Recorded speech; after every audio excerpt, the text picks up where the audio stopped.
বিসমিল্লাহির রহমানির রহিম। আলহামদুলিল্লাহ। দিনদার মুসলমান প্রিয় মা ও বোনেরা, আসসালামু আলাইকুম রহমতুল্লাহি ওবারাকাতু। বোনেরা আমার, কয়লাওয়ালার সঙ্গে চললে কিছু কালি লাগবেই, আর আতরওয়ালার সঙ্গে চললে কিছু আতরের সুবাস আসবেই। চোরের সঙ্গে চললে চোর হওয়া যায়, ডাকাতের সঙ্গে চললে ডাকাত হওয়া যায়।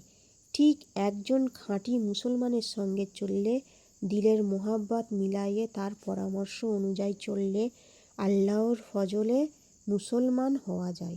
তাই যে কোনো একজন খাঁটি মুসলমানের সঙ্গে যাতায়াত চলাফেরা এই পরিমাণে করো যেন হাসরের মাঠে দেখা মাত্র তোমাকে চিনিতে পারে।